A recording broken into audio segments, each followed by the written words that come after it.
Hello, I'm Paul Zajcik, founder of Elastic Steel Method of Athletic Conditioning. Today I would like to get back to basics and talk about a crunch. Crunch is an abdominal exercise. Most people do this exercise to train the rectus abdominis. It trains certain other muscles as well, but primarily the rectus abdominis. For most people, the goal to work this muscle is either to develop a six-pack, which is to make the abdominal muscle stand out, or to train the abdominal muscles to protect the back and stabilize the midsection. In a very few sports, you have abdominal muscles actually used in a game. For instance, grapplers playing the bottom positions need to come up quickly to break the posture, so they need quick abdominal contraction.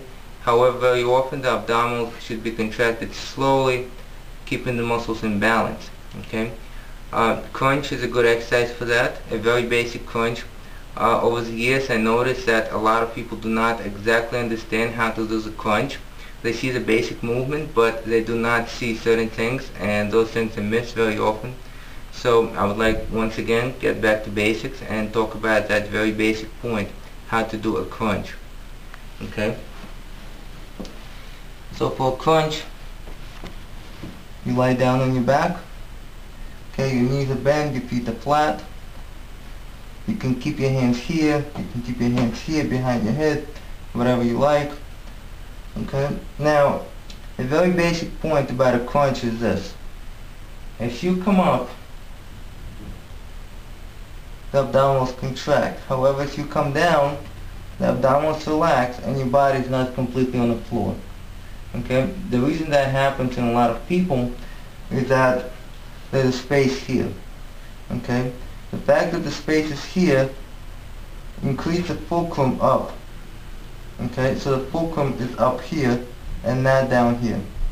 Okay, when the fulcrum is this high, you only begin to feel the crunch when you already came up a little bit. So you don't get full range of motion contraction for your abdominals. To prevent that from happening, you have to contract your abdominals and tilt your pelvis the whole time, whether you're doing the crunch or you're not doing the crunch.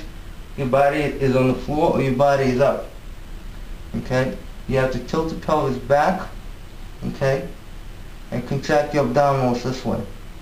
And this is also very important for what you train for what a lot of people train for, which is to help the abdominals stabilize the whole body. Train the abdominal muscles to stabilize the midsection, protect the back. So what you want to do here, you want to eliminate this space to begin with. Contracting the abdominals, pressing the small of your back or the lower back into the floor. Keeping this contraction all the time. This by itself is going to get your abdominals to be contracted already. This will also help for your abdominals to work in full range of motion from the floor all the way up. Okay? So from here, contract the abdominals, lower back into the floor, and on the exhale, very slowly come up. And very slowly come down. Okay? Now, if you don't support your neck, that doesn't mean that you're going to injure your neck. Okay? You're going to feel the strain in your neck, but your neck is part of your cervical spine. Okay? So training your cervical spine is important as well. However, if your trainers or instructors tell you to keep your hands behind your head, and they insist, you can do that as well. Okay?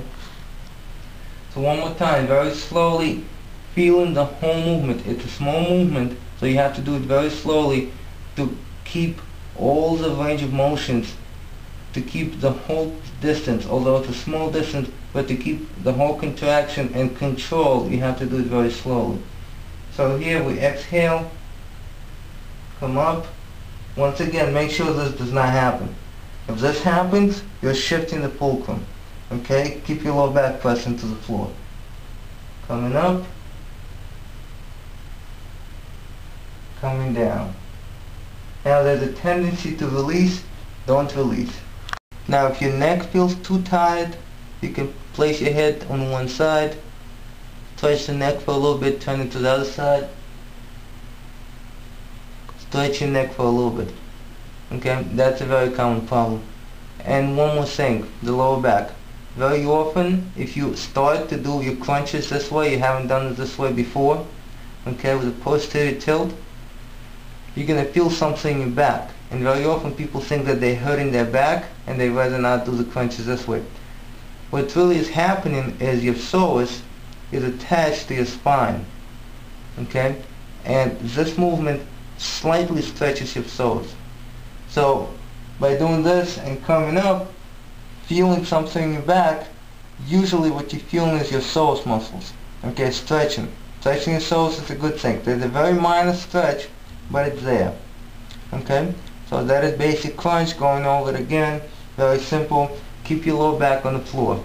If your fingers can fit under your back, that's not a good idea. Do not perform the crunches this way. Do not perform the crunches where you start this way and later on you press your lower back into the floor, okay? The whole time your lower back must be on the floor, using your abdominal muscles by tilting your pelvis, okay? And then as you exhale, slowly with full control, come up, and very slowly with full control come down. If you do the exercise slowly and if you keep your lower back pressed into the floor, your numbers will decrease. It doesn't matter. Remember, quality over quantity.